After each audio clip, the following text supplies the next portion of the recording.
Hello everybody and welcome back to Let's Play Aurora 4X C#. So, last part we began the efforts on building Intergalactic Highway 1 between Sol and Epsilon Indy. We are still a long ways off, only just now getting into Kuiper 79. So that's going to be a very long journey.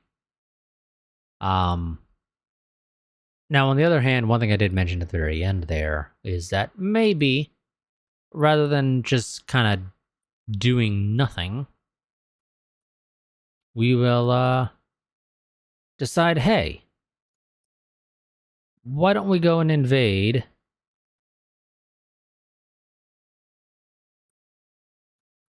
Librae?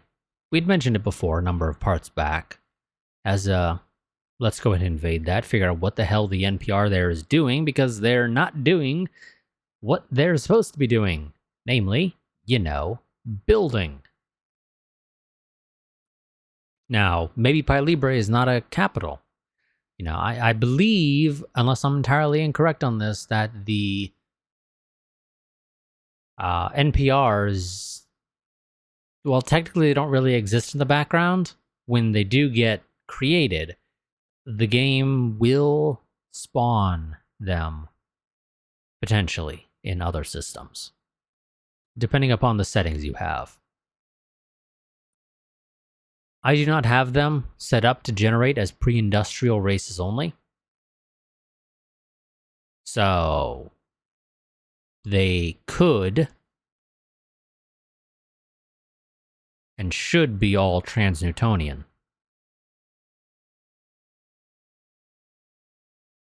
So yeah.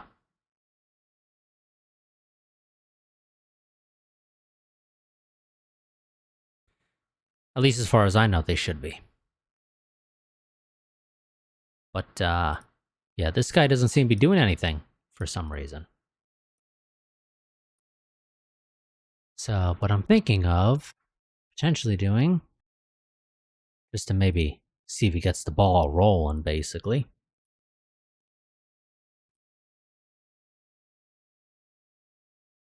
is, yeah, let's invade. Screw it. Why not? Let's do it.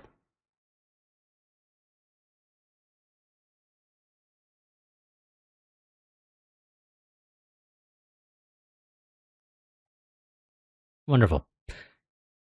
You are going to follow Carrier Strike Group 1. No.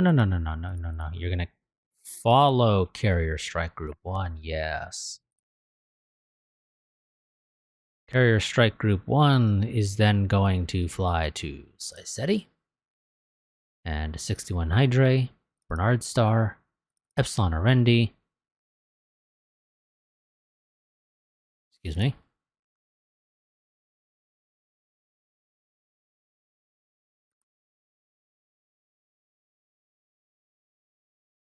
Siceti, 61 Hyrendi, Bernard Star, Epsilon Arendi, Librae. There we go. I was getting confused because obviously we have two epsilons. We have Epsilon Arendi and Epsilon Indy. Just to facilitate confusion, because why not?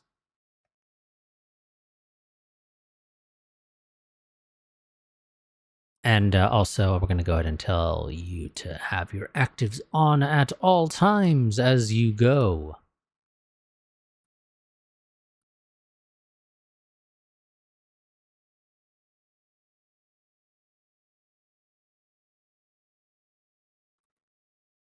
Why is DDG1 overcrowded? Go back to Earth real quick and unload survivors.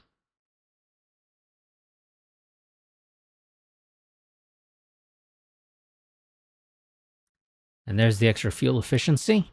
Not that we really care too much for it.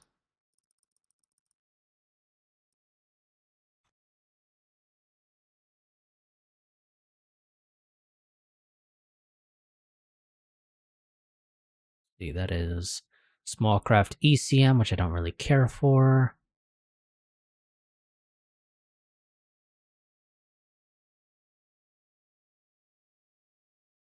What do we go with?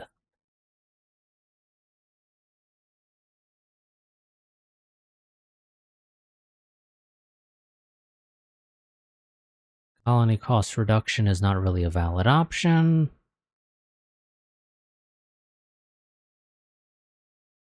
Mining production is way too out there, and we don't have anyone who's particularly great at the whole construction production thing. Our best person is Flavio, and he's kind of busy right now.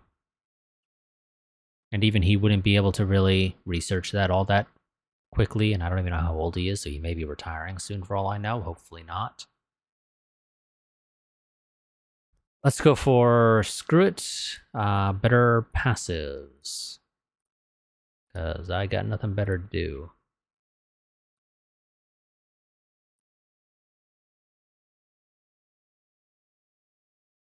I don't know why the Abdel apparently has just an absolute metric ton of, well, not metric ton, but for some reason is overcrowded. I have no clue as to why that is.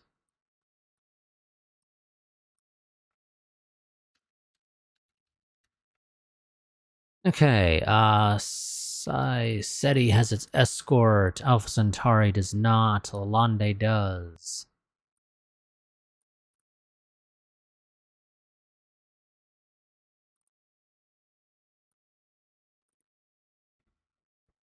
You're gonna fly out there to Alpha Centauri Mineral Group and need to build one last set of escorts for the time being. Because again, the salvage fleet doesn't need it, because the salvage fleet should never be in a position where it's necessary.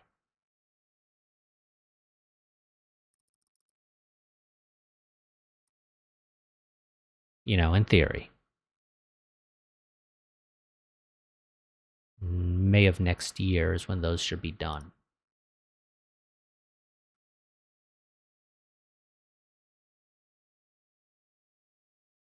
Okay. You guys aren't overcrowded anymore, right? Jesus Christ, the Abdel's deployment is way up there compared to everybody else.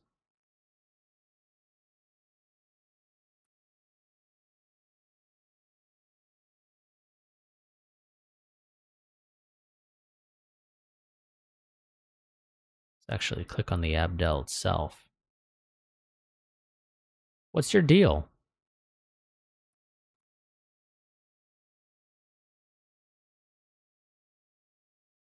You're not reporting anything except for the missiles in your hold, so I'm assuming you're good to go. Don't know what your problem was, I really don't. Let's try this again.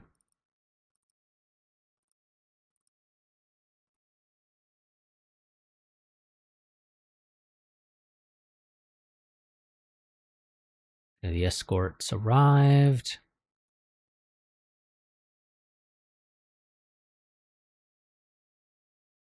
Wonderful. Jump shock, because of course, you'll be fine. There you go. See, I knew you could do it.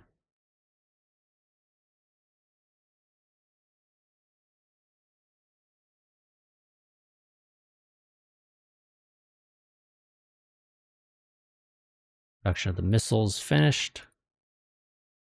Don't know where the fuck the Expeditionary Strike Group is going, but I get the feeling this is the same reason why we had the problem before. For some reason, Pathfinding does not know how to handle a smaller vessel, or a smaller fleet, or a slower fleet rather, going after a larger or a faster fleet.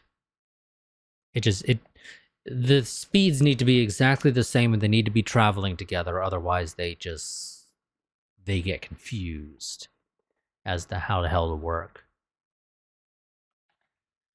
Of course, our troop transports aren't very quick, which is Just yet another reason why we would be wanting to refit them, potentially, in the future. And by potentially in the future, I mean we definitely will be, just, not right this second.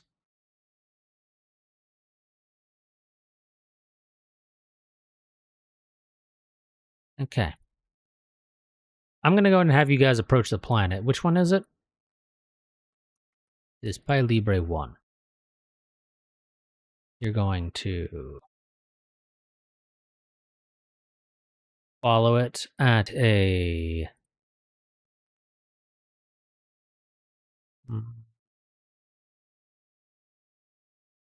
say 25 million kilometers.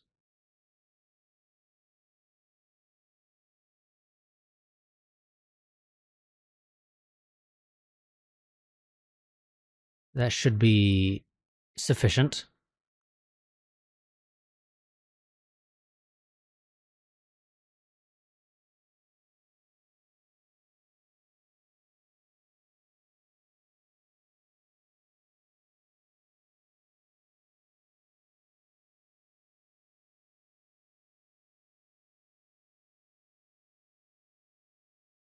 How big is Pi Libre 1 as well, out of curiosity? It is 17,000, so we're going to go with this for the passives.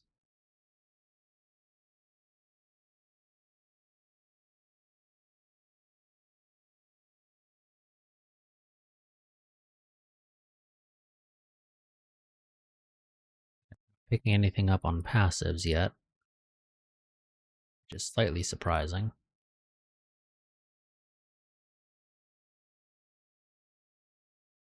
Really, still nothing at all.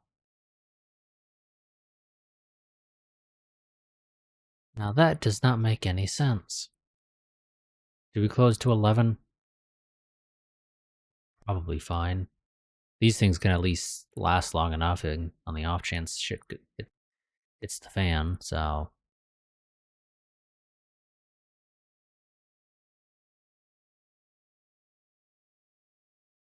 follow at 10 million kilometers.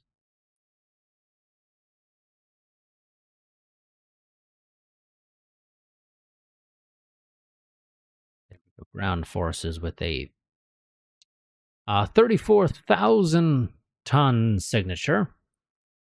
So we're going to definitely take losses.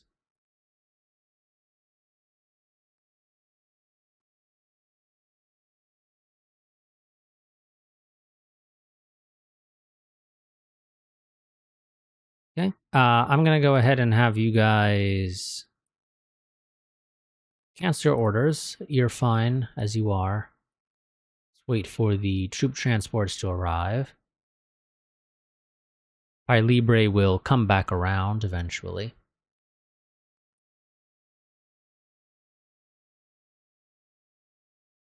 Retool you for the jump ship Akman.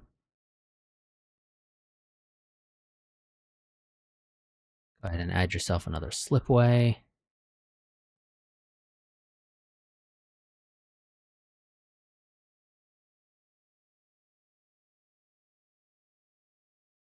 And Pi Libre will eventually, come back around, and we'll be able to detect it again when that happens.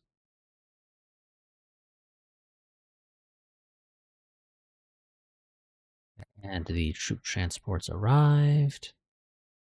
Pi Libre. Create colony.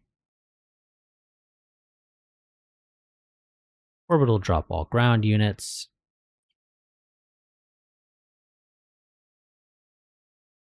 And then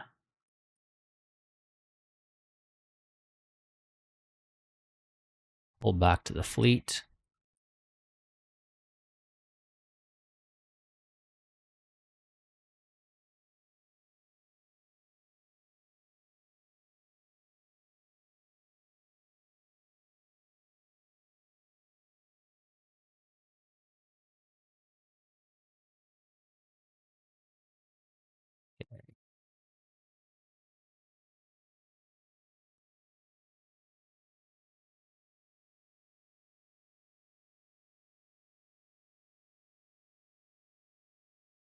Big thing is we need to be fast enough to get in, drop, leave. Is basically how this works.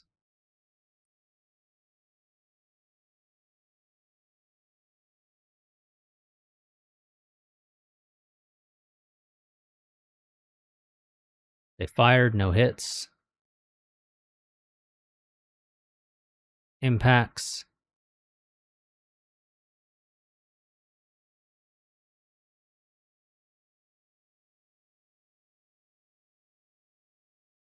We lost some ships. We got the troops off, I believe.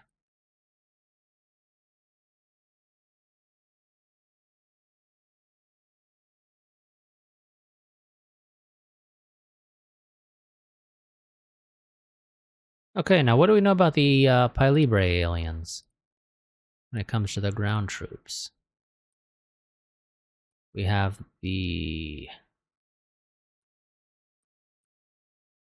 Arakas Battle Wagon, which has a one-shot 108 penetration. Jesus Christ. Weapon on it, and a 6-shot 27 penetration. We have a 6.627, a 122.5. Jesus Christ, these guys are not exactly the most fun. I think we literally lost the entire army there because of just the absolute ludicrous amount of penetration they have. But hey, we got some more intel. Yay. Woo, I guess. At least we know some shit that's going on here.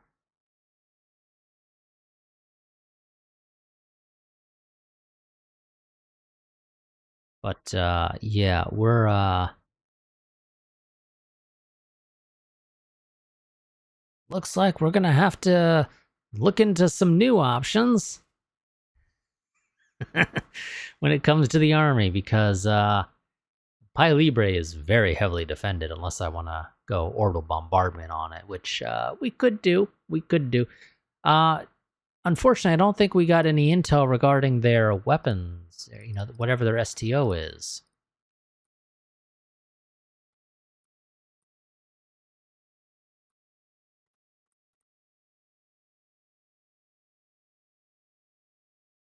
That is the unfortunate thing, is that I don't think we got any intel there regarding whatever the hell their STO was.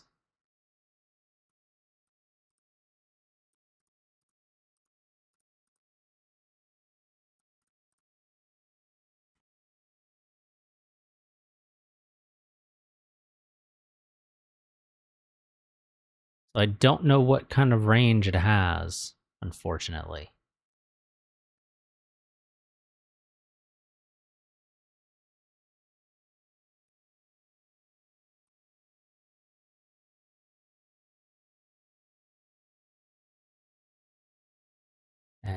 That was everybody.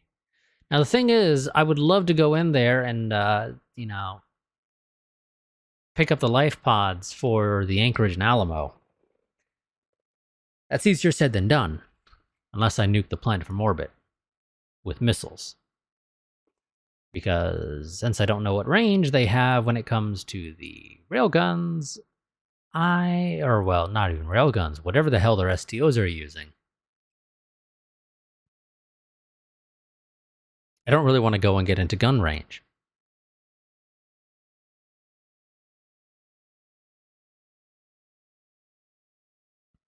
So do we nuke Librae and turn it into a barren wasteland? Because we could do that. It is an option. It really is. I don't know how useful it is in terms of resources. We didn't have the ability to scan that because we got shot at when we approached it. So, yeah, that didn't exactly go as planned. Turns out these guys have a ludicrous amount of military power located on Librae. What was the last thing we had regarding the enemies? 441 of their battle wagons. As a reminder, the battle wagon is the one that had the 108 penetration and 108 damage. What the hell is it equipped with that it has that much freaking penetration?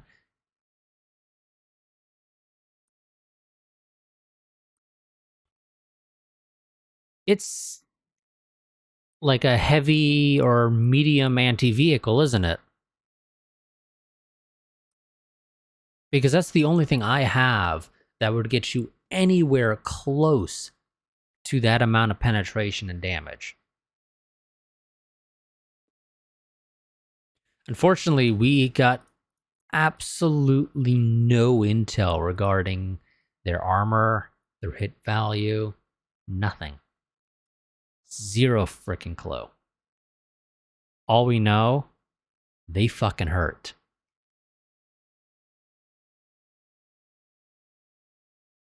But I think that's what it is.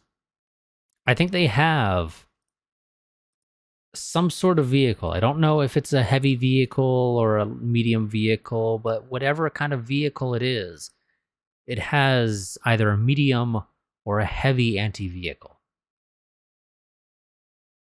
Because that's the only way you get that amount of penetration. The combat wagon is probably a light vehicle of some sort.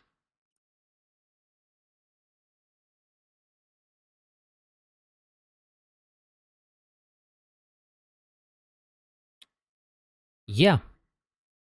Looks like we're planning new military. Yeah. Okay.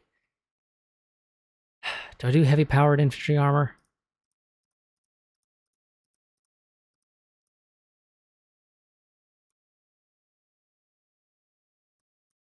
I mean, it doesn't affect the transport size, so yes, I say yes.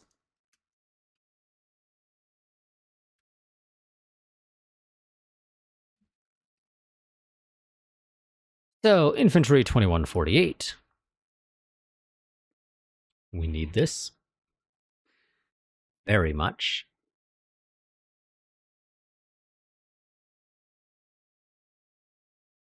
MG team 2148.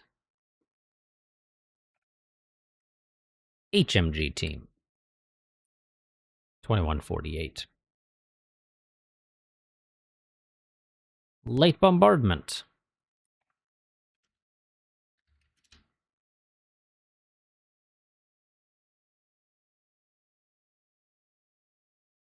Yes. Brand new headquarters. Battalion HQ is 5,000.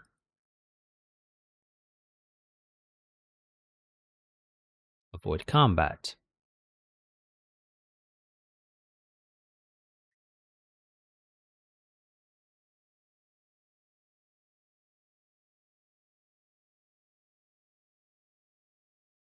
Since you guys are going to be avoiding combat, you can go with the light infantry armor. Because it shouldn't really make a difference in the grand scheme of things.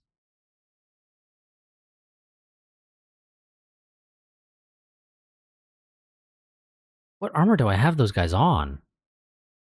That they actually have the same armor as the current one. I gave them powered infantry, didn't I?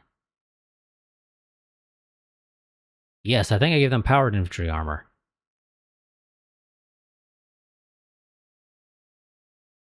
That would be the most logical conclusion. Which means really there's no difference for you guys.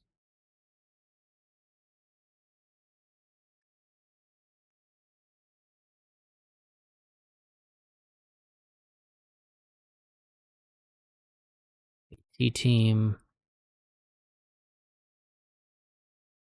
AA team. Do I do new transport supplies? Not really, I don't think.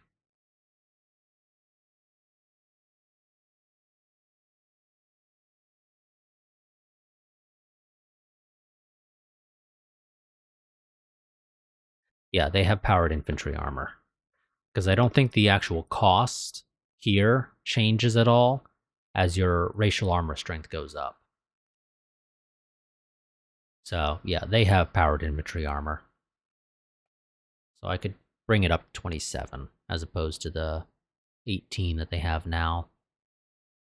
But I don't think it really would matter all that much, so we're not going to do that. New main battle. Well, let's do the light tanks, a light vehicle first. So we have a self-propelled AA, which uses light AA.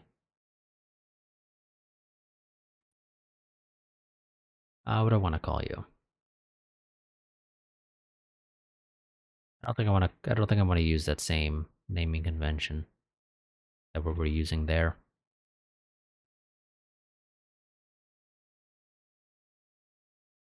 We're gonna just go.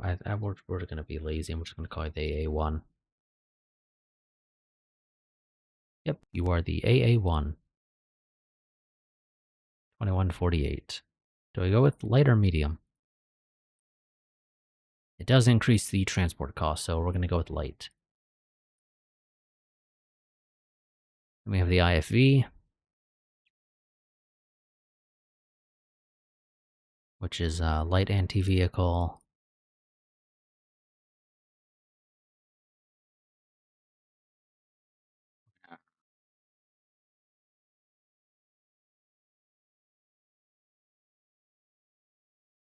We're gonna have our light anti-vehicle we refer to as the M1.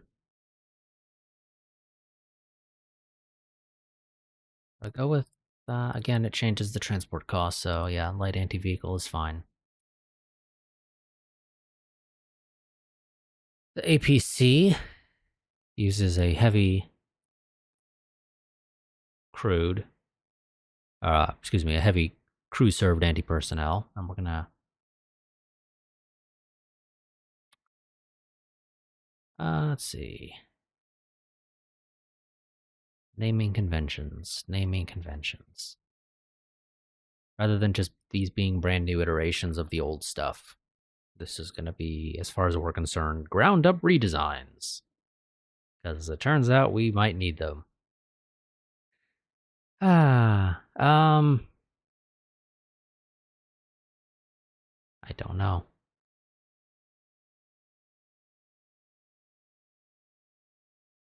B1 would cause potential confusions. Well, no, it'd probably be fine, actually. C1. We're gonna go with C1.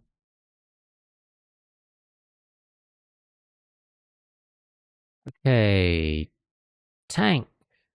MBT. Medium vehicle. Heavy crew anti-personnel. Medium anti-vehicle. Do I do medium anti-vehicle, or do we say, screw it, we're gonna go and slap a giant-ass gun on it? It is 100 penetration and 100 damage, but again, I don't know what their armor is for these guys. We got our ass handed to us before we could try to figure that out. Also, I'm gonna go and give you the extra armor. Doesn't make a difference. Not against whatever the hell that battle wagon is equipped with. But, you know, it'll help against the other shit. And the only difference is, you're more expensive to produce. It does not make you actually any heavier to transport. That is entirely determined by the components. We're going to go down to normal crew served anti-personnel and have...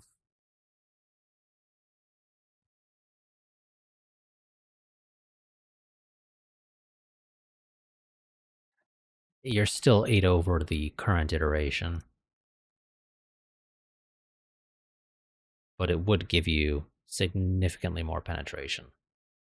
But no, we're going to go with this one. And this is going to be the T1. Next up, we have the artillery, which is using medium bombardment. Yeah, change of plans on that, guys. Change of plans on that. I think we might end up. Yeah, we're gonna go for this. It's heavier. It is definitely heavier, but we're going to go with dual medium bombardments.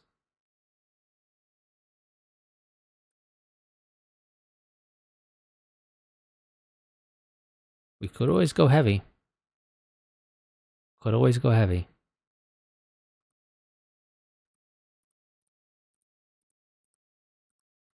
What the hell's the difference between... I think... Now think about it. I assume long range allows them to be able to fire from a, like, reserve position, as opposed to needing to be in a defensive position to be able to fire. But I don't know for certain if that is actually the way it works. Because as far as I can tell, there's zero difference stats-wise, except for the extra weight. And cost, of course, associated. But they have the same penetration and the same damage between medium and long range. So we could go heavy. We could certainly go heavy.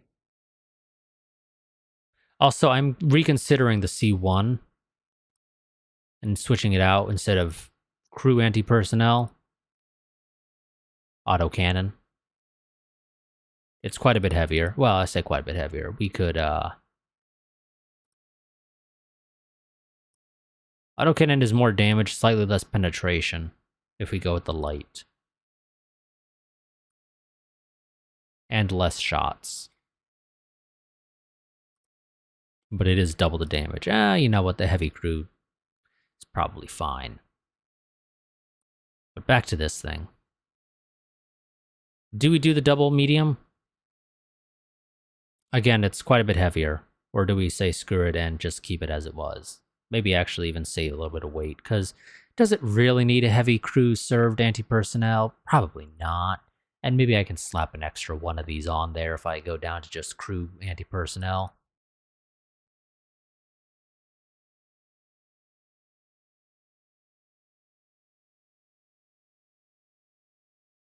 Yeah. It's going to be the A1. Let's see, we need we will need a brand new division command vehicle.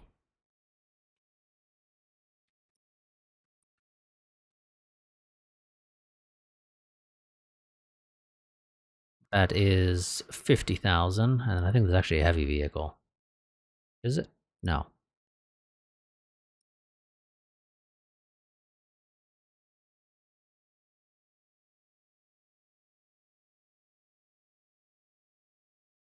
And you have a forward fire direction.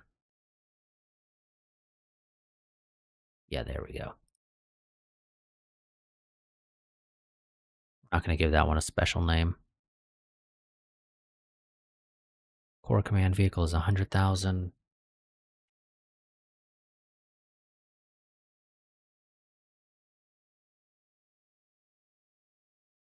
Whoops, I actually didn't rename that one. It's my bad. Let's go into here and find it. Well, it would be the more expensive one, obviously.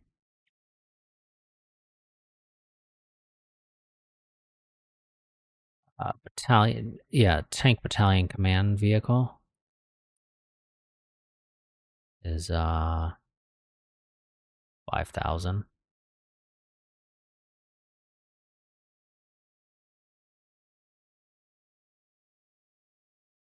The engineering vehicle,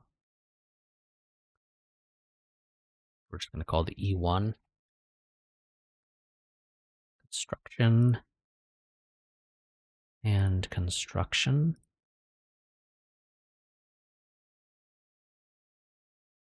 And yes, you are going to be non-combat. You're going to try and avoid it. We will save a little bit on cost, I think, and drop you down to light. I don't think you really benefit from the extra armor, especially because you are supposed to be a non-combat vehicle.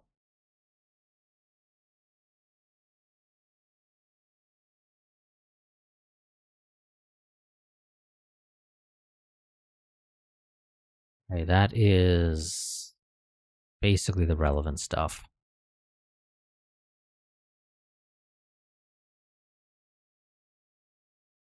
Yeah. In the meantime, what we are going to do is the Expeditionary Strike Group is going to make its way back to Earth because it got fucked up. And the Carrier Strike Group, whoops, wrong one. God damn it. Carrier Strike Group, thank you, is going to close in, and it is going to close to 11 million. No, 10 million should be fine. No, I need to close to be able to detect the ground forces. So we didn't detect those until we were about 10 million.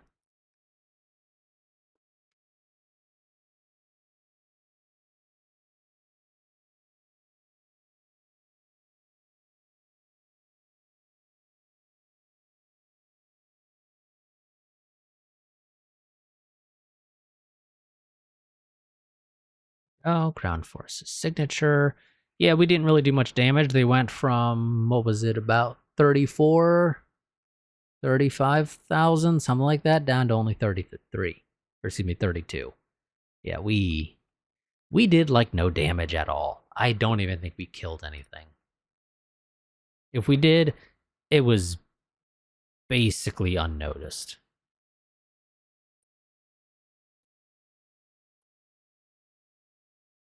So, cruiser escorts. You have your orders. Assign all. VLS go to the Ores. You go to there. There.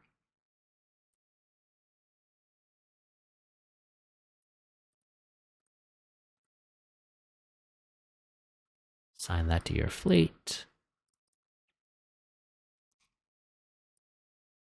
Technically also need to tell you to assign your missiles because you're not assigned. And you are going to fire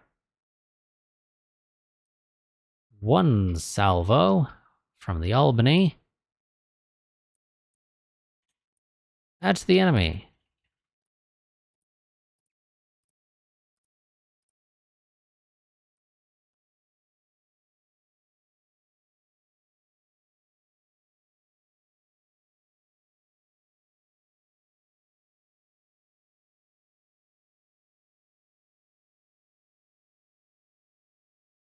And that estimated took them down to just under 32. Yeah, that's not doing much damage.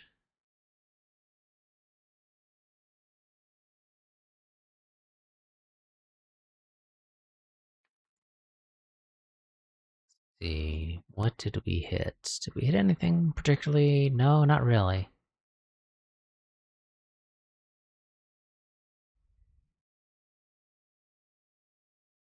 Oh, summary. Shit tons of the warriors. Yeah, I don't think we actually hit the STOs, which is the main thing we're trying to kind of hit.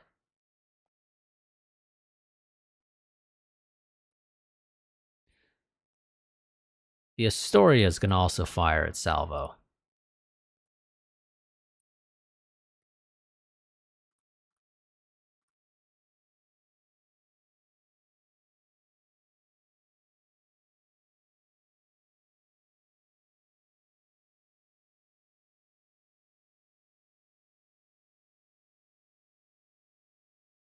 That one did a ton more damage.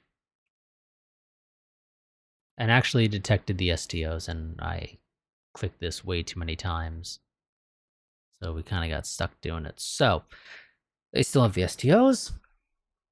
Let's click here and see if we get any intel here regarding the STOs themselves. Maybe.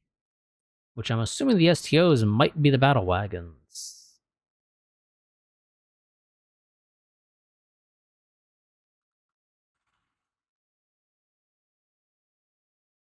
That would seem the most likely conclusion, in my opinion.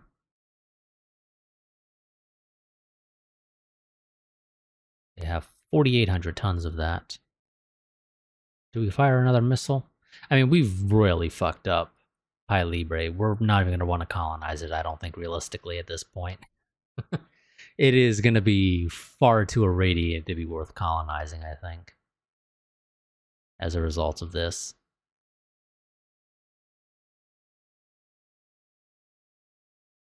But did we do it? Did we fire another salvo? You know what? Fuck it. We're here. Everybody who's got missiles. Well, since we actually now finally detected the STOs as well. Prioritize the STOs. The Abdil's going to fire a salvo.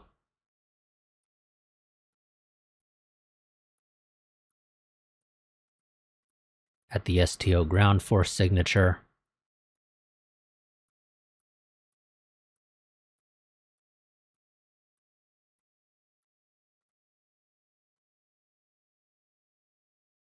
Took them down to 200 tons.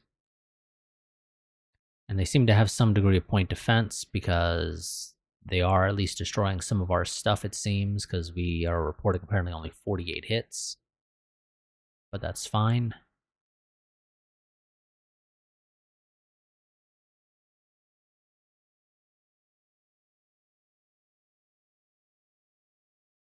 One more salvo to finish off the ground, the STOs, I think, yes.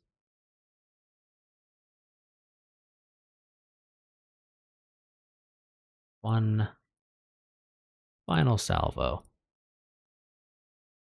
Should finish off the STOs.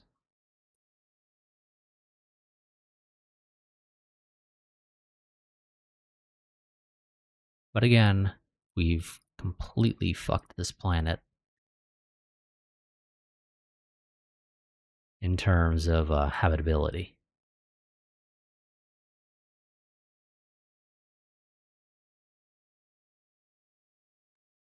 Okay, we seem to be reporting that we've destroyed the STOs. So let's see if we can get in there and pick up the life pods.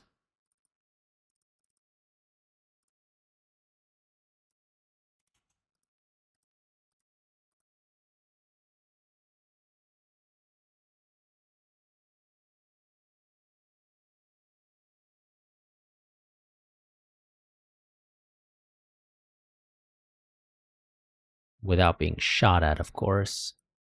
Because again, we're reporting that we've destroyed the STOs.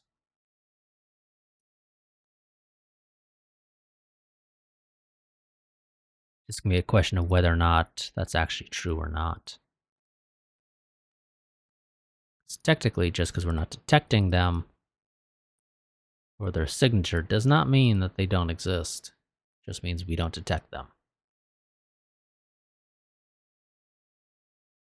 Okay, we're here, we're not detecting anything. Now, if I were to say, let's kick up some more dust.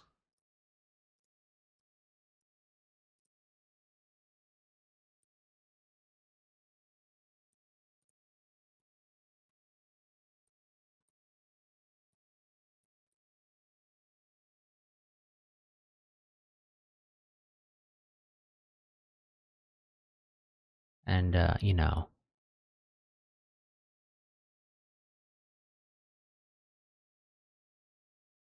told you guys to do a little something like that.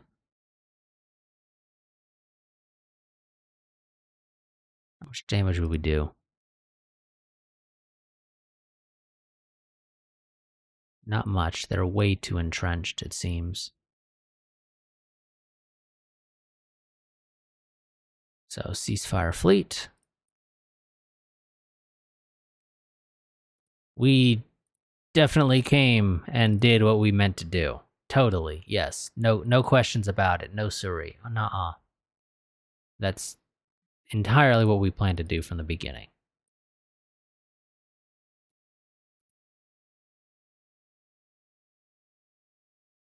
We'll be back.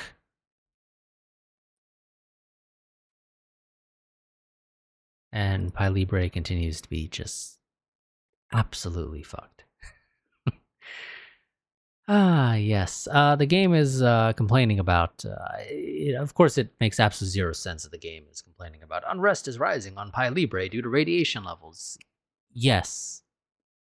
Yes, it is. But we have no population there. Or at least we shouldn't.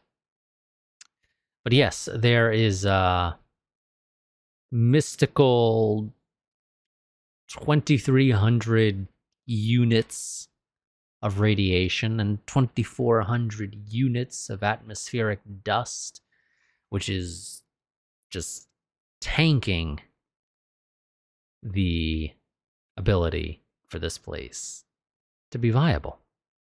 So yes, we fucked Librae up, but it's fine. It's fine. That'll show them. How dare they shoot at us when we come to invade?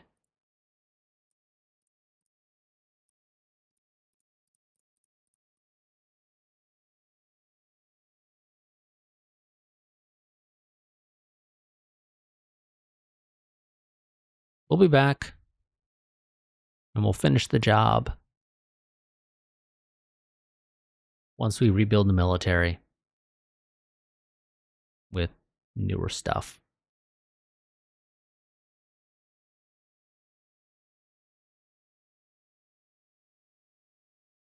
But also, since we can't really own Librae, what we're going to do is we're going to delete the population of Librae, so the game stops telling us about the issues there with unrest.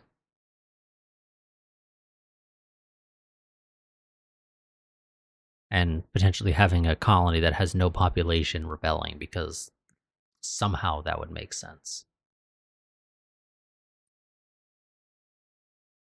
Wonderful. First tug group is finished. Go through. Stabilize that. You go here, go through to reticuli, and do that side. I didn't realize you guys had finished, but apparently you did. Let's continue on.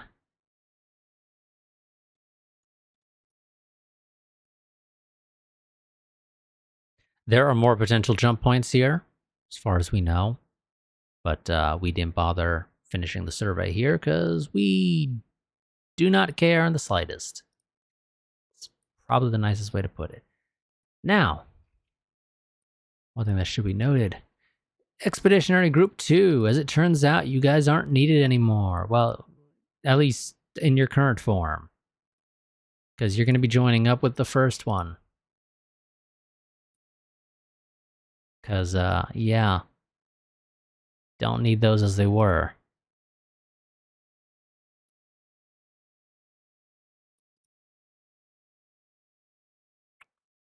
Where the hell did they go? Where the hell did they go? Game, what the fuck did you do now?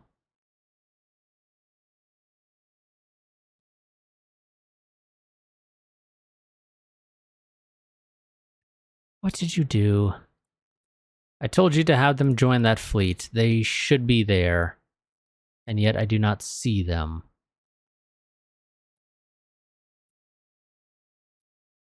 God damn it, game, really?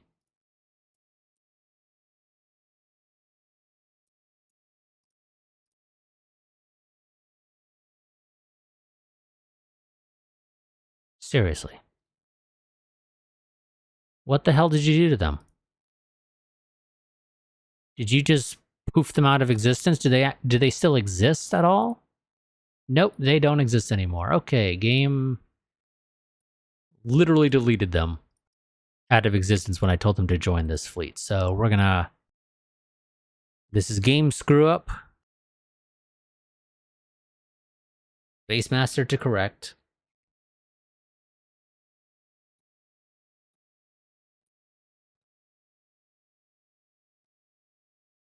It's not going to be the exact same ships, because it's going to rename based off the ones that got destroyed. But yeah, I don't know what the hell the game did, because apparently it did not quite grasp the concept of join fleet. Does not mean delete the ships.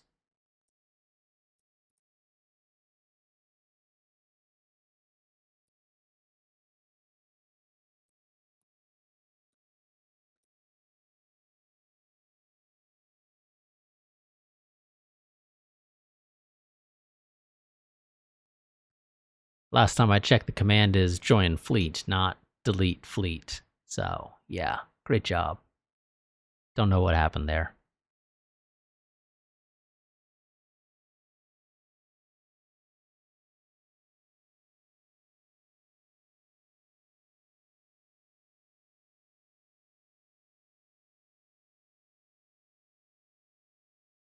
When do we have research finishing?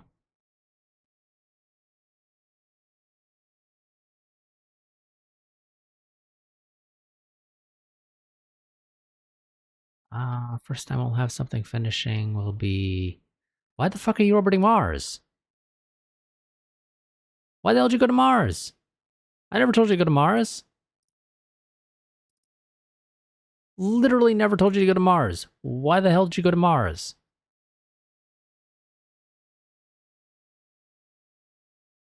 Why are you going to Mars to resupply? What the hell is that shit? No. Bad. Bad, bad, bad, bad, bad. You can literally resupply at Earth. What the hell are you doing? You were in orbit of Earth and decided you needed to resupply. So rather than resupplying at Earth, which is capable of resupplying you, you decide to fly off to Mars to resupply on the couple of resources that happen to be left there because I can't be bothered to ship them off world. Really? Really? Oh, game, why are you acting up tonight? Okay, next time we have something finishing researching is going to be the next level of active grav sensors, which is March. God damn it, game, I swear, you are being all kinds of weird today right now.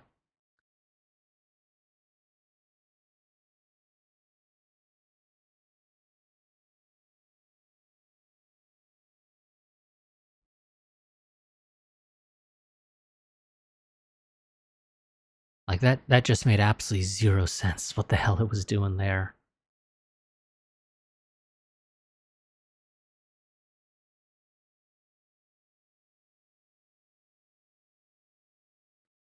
Jump shock again from Alpha Centauri. I don't know why the hell Alpha Centauri is constantly having jump shock, but they are. I think it's partly because sometimes Earth gets a little too close. That's my best guess. Earth gets too close and it confuses them.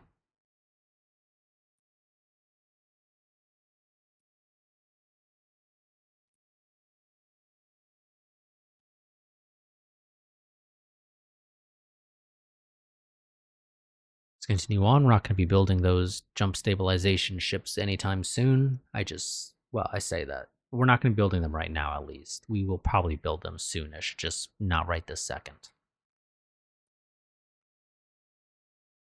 Okay, the production of the mines themselves have completed on Earth, and now we are building the automated mines to go to Siceti A1. Once you're done with those, I also want you to build me 92 automated mines, because 92 need to be shipped off to Venus, so we have it as a nice even number.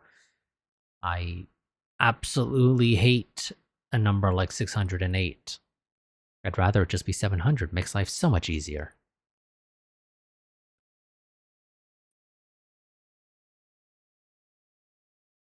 Also, this means Earth is sitting on a boatload of mines that it has absolutely nothing to do with.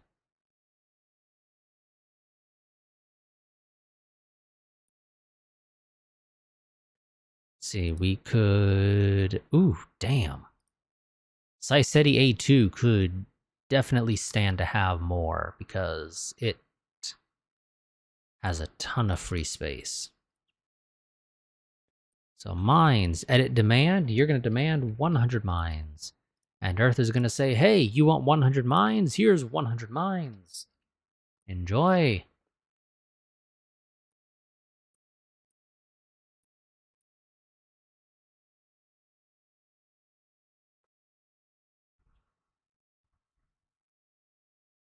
And eventually, they'll get the mines that they're asking for. It's going to be a while. Because the civilian sector seems just a tad bit slow sometimes. What's with the short increments game? Who's fucking around with something?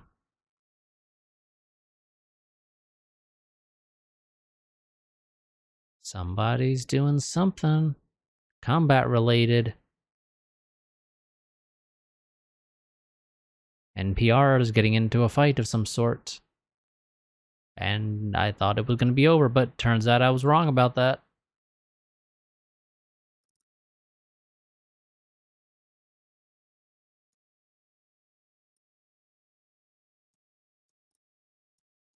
Wonderful, you're done. Move to the other one. And just do a move to location.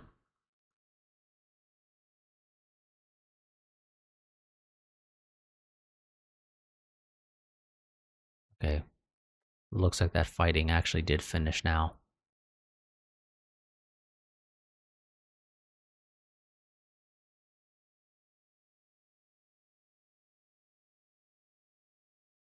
Because we are not getting anything else.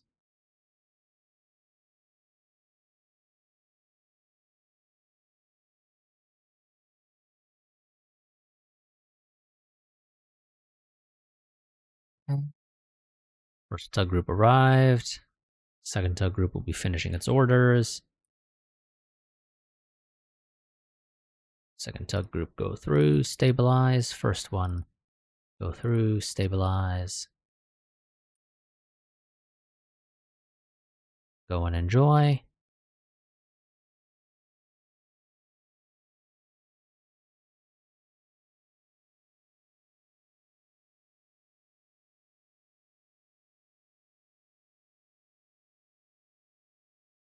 We are ever so slowly getting closer to getting to Epsilon Indy, but it's going to be a while.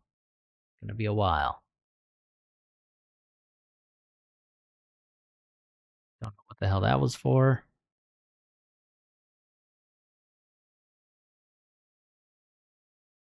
Guess the game entered a not responding state for a split second. That confused something.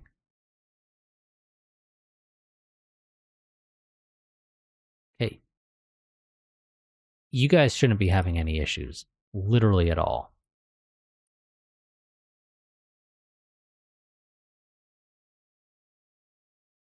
Like, you have absolutely zero reason to be having any issues.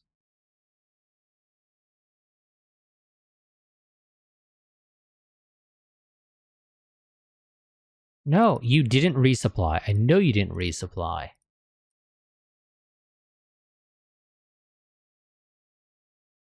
Oh shit, we got no maintenance supplies. That's our problem. Let's get that shit going again. Didn't realize we actually ran out.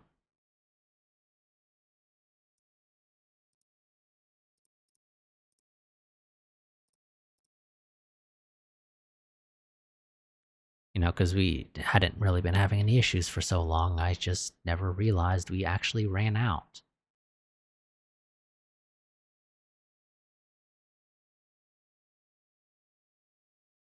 That would explain why those guys were having problems.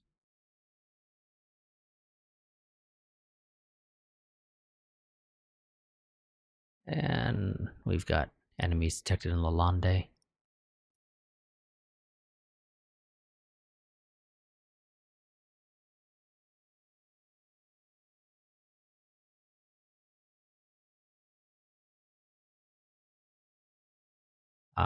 But we don't have our ships in Lalande right now.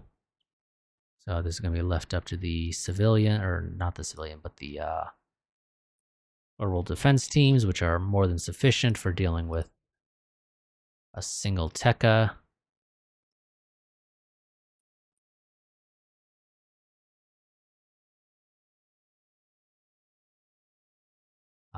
I think we're going to have a change of plans when it comes to the research thing. We're actually going to go for the better maintenance production because, as it turns out, that might be useful right now.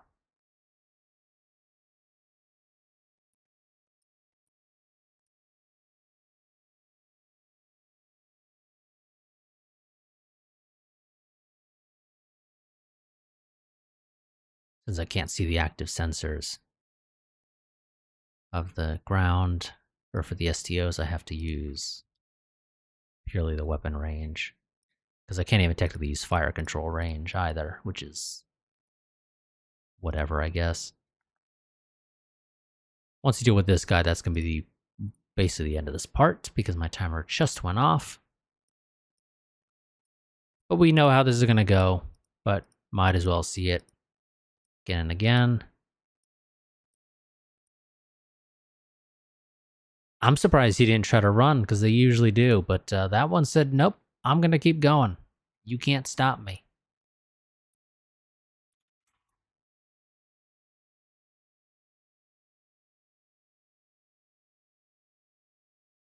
Ah, screw it, let's go for March. Let's let the research finish. So close. And it doesn't quite take that long to get through it.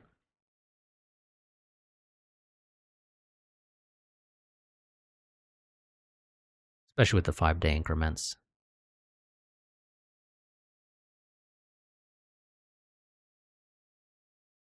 And there's the research completed for the next generation of active grav sensors and maintenance production research.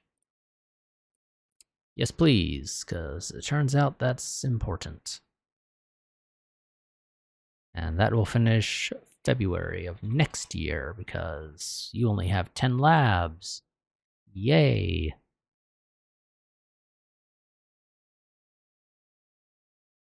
I am left with 15 labs and a shit ton of people with defensive systems. Holy crap.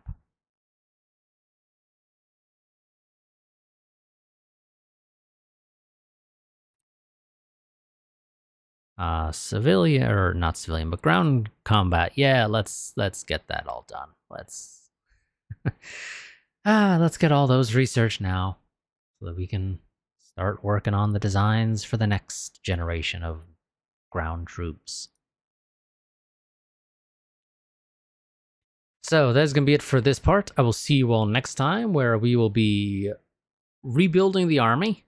Because, yeah, oh boy, I think we know why Librae is not going anywhere. And that's because that's because they apparently decided, screw space, we don't need space, and just have an absolutely ludicrous ground force that, I mean, technically they should have the ability to get to space. They just said, screw it, we don't care. And that's the whole reason why they seemingly have not gone anywhere or done anything, is that they're just sitting there on Librae. Now with a little bit more radiation than before. And yeah, they're not gonna have a fun time now because of that radiation, but hey, again, that's what they get for shooting back at us when we decided to invade. So, you know, we're taking the approach of, it's your fault that I decided to drop a whole ton of nukes on you. You don't get to blame me. You should have just let me invade, is the strategy we're deciding to take in this scenario. But, you know, we're gonna mix that up a little bit. I think for the news, if I do a news report for this episode, I actually don't know. We'll see. Either way, yeah, so we need to rebuild the army. It did not go as planned, and as it turns out, the enemy has ludicrous degrees of penetration, and presumably they have good armor as well, because, again, I don't think we got any kills with our ground forces.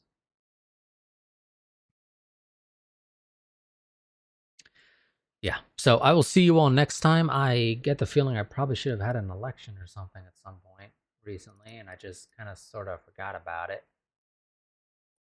Is that true? Yes.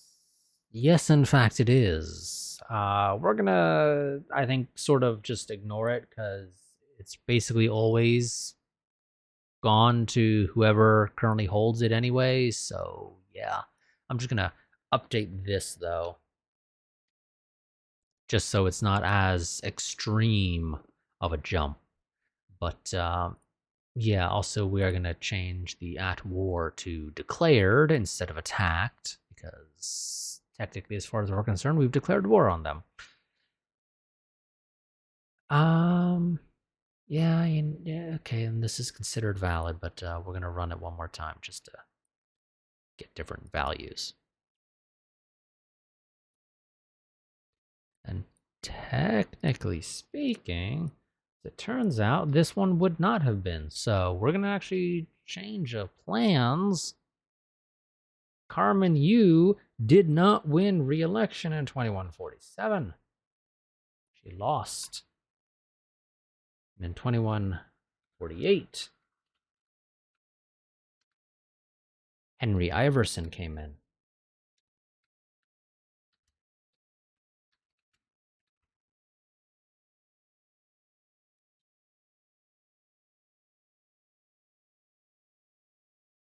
Which I find kind of interesting that his party is the pacifist party. But yeah. Also, actually, I think I forgot to actually set you as the ruler, which might also be one of the reasons why you did not win re-election. Let's double check that. Because if so, we're gonna modify this. Nope, you literally did not win at all. So Henry Iverson is now the ruler. And by a significant margin, I want to note, I find that the most interesting. He won apparently by a significant margin, somehow winning 74% of the vote. Compared to Carmen Yu when it came to re-election time. Like how? How does that happen exactly? Please, do elaborate. Because I find it very shocking that the Pacifist Party apparently has that much support. But yeah, they're up there. They're absolutely up there. And it's interesting because the Pacifist Party apparently supports all three leaders that we had roughly evenly. You know, Henry Iverson has a little bit extra of a boost there, but generally speaking, the Chancellor current appeal is like mid-20s up, and in the case of Henry, upper 20% with the Pacifist Party.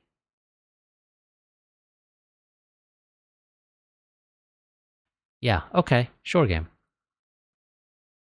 Sure, spreadsheet.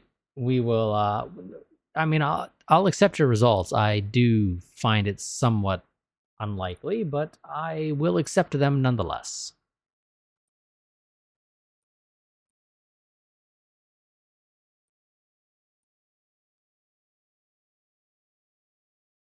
Also, update this.